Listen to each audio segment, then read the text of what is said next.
مختار کوٹ جا کر اسے معلوم ہوا کہ اس عورت کو اسپتال میں رکھا گیا ہے تاکہ اس کی دیکھ بھال اور علاج کروایا جائے۔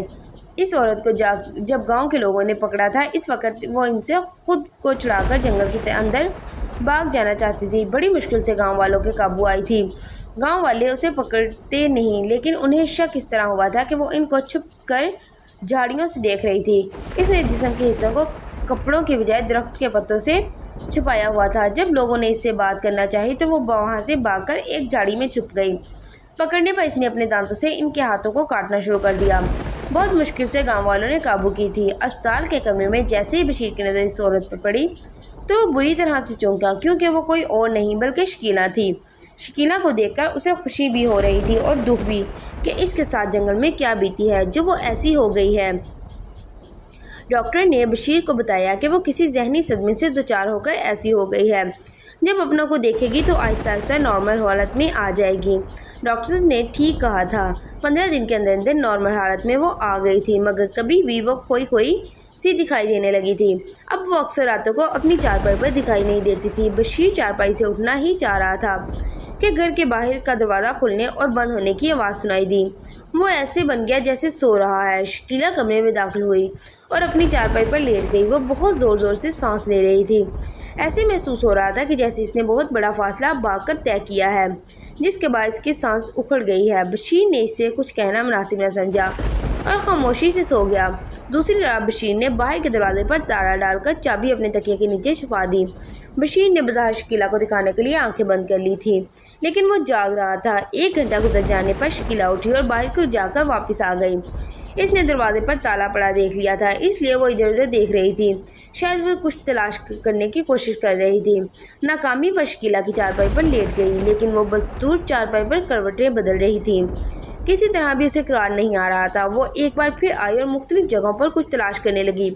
تلاش کرتے کرتے وہ بشیر کی چارپائی کی طرف بڑھی اور ابھی تکیے کے نیچے ہاتھ ڈالنا چاہ رہی تھی کہ بشیر کی آنکھیں بند کیے ہی بولا، شکیلہ رات بہت ہو گئی ہے، اب سو جاؤ۔ بشیر کو جاگتا پا کر وہ جلدی سے چارپائی پر لیٹ گئی۔ اسے بھی نیند آ گئی تھی، لیکن جب بھی آنکھ کھلتی وہ شکیلہ کی چارپائی پر ضرور ایک نظر ڈال لیتا۔ اس کی جب بھی شکیلہ پر نظر پڑتی اسے بے قرار ہی پایا۔ صبح بیدار ہونے پر اس نے دیکھا کہ شکیلہ کی آنکھیں سرخ ہو رہی تھی۔ ایسا محسوس ہو رہا تھا کہ وہ رات بھر سو نہیں سکی تھی۔ دوسری رات بھی یہی ہوا۔ وہ پوری رات چارپائی پر کروٹیں بدلتی رہی۔ صبح بیدار ہونے پر شکیلہ خفا ہوتے ہوئے بولی، بشیر تم دروازے پر تالا کیوں ڈالتے ہو؟ بس ایسے ہی، لیکن تم اتنا پریشان کیوں ہو رہی ہو؟ بشیر نے کہا، کیا تمہیں مجھ پر اعتبار نہیں ہے؟ تم بے فکر ہو، میں تمہیں چھوڑ کر کہیں جانے والی نہیں ہوں۔ میں بھی تمہیں کھونا نہیں چاہتا۔ پھر یہ بے اعتباری کیسے؟ 2 دن سے تالا کیوں لگا رہے ہو؟ شکیلہ نے کہا، ان دونوں چوریاں بہت ہو رہی ہیں، اس لیے تالا لگا رہا ہوں کہ چور نہ آ گھسے۔ بشیر نے بات بنائی، چور دیوار پھلانگ کر بھی آ سکتے ہیں، اس لیے تالا لگاتا ہوں کہ وہ کنڈی کھول کر اپنے ساتھیوں کو اندر نہ بلا سکیں۔ بشیر نے کہا، ہمارے پاس رکھا ہی کیا ہے جو چور اٹھا کر لے جائیں گے؟ شکیلہ نے کہا، جو بھی ہے وہ ہمارے لیے بہت قیمتی ہے۔ بشیر نے کہا۔ شکیلہ سے جب کچھ بات نہ بنی تو وہ خاموش ہو گئی۔ ناشتہ کر کے وہ جب گھر سے نکلا، بے اختیار اس کی نظر مکان کی دیوار پر پڑی۔ دیوار کے نیچے بڑا سا گڑھا کھدا ہوا تھا۔ ایسا محسوس ہو رہا تھا کہ رات میں کسی جانور نے مٹی کھود کر گڑھا بنا دیا ہو۔ گڑھا بہت گہرا تھا، گڑھے کے کنارے پر مٹی پڑی تھی۔ اس کی سمجھ میں یہ بات نہیں آ رہی تھی کہ کسی جانور کو کیا ضرورت پڑ گئی اس کے گھر دیوار کے ساتھ زمین کھودنے کی۔ جانور گاؤں کا رخ نہیں کرتے تھے، نہ غلطی سے کوئی جانور ادھر آ بھی نکلے تو گاؤں کے لوگوں کو ڈنڈے مار کھانے پر وہ دوبارہ گاؤں کا رخ نہیں کرتا تھا۔ کہیں کسی چور نے حرکت نہ کی ہو، بشیر نے خود کلامی میں کہا۔ گاؤں میں اکثر چور گھروں کے پیچھے دیوار میں سوراخ کر کے گھروں میں گھس جاتے تھے اور چوری کر کے چلتے بنتے تھے۔ گاؤں کے تمام ہی مکان کچے تھے، اس لیے گھروں کی دیوار کی مٹی کھرچ کر اینٹیں ہٹا دینے سے اتنا بڑا سوراخ بنا لیتے تھے کہ وہ آسانی سے گھروں میں داخل ہو سکیں۔ یہ پہلا موقع تھا کہ بشیر کے گھر کی دیوار کے نیچے سے مٹی کھود کر گڑھا بنایا گیا تھا اور گڑھے سے سیدھا راستہ صحن میں نکلتا تھا۔ چوروں کا خیال آتے ہی وہ گھر کے اندر گیا اور وہ پھاوڑا اٹھا کر لے آیا اور گڑھے کے اوپر مٹی کو دوبارہ سے گڑھے میں ڈال کر زمین کو ہموار کر دیا۔ اس کام سے فارغ ہو کر وہ اپنی پرچون کی دکان پر چلا گیا۔ دن بھر دکان پر مصروف رہنے کے بعد رات کو وہ گھر لوٹ آیا۔ گھر میں داخل ہونے سے پہلے اس نے گڑھے والی جگہ کو دیکھا، وہ ابھی تک ہموار تھا، اسے دوبارہ نہیں کھودا گیا تھا۔ رات کا کھانا کھاتے ہی اسے نیند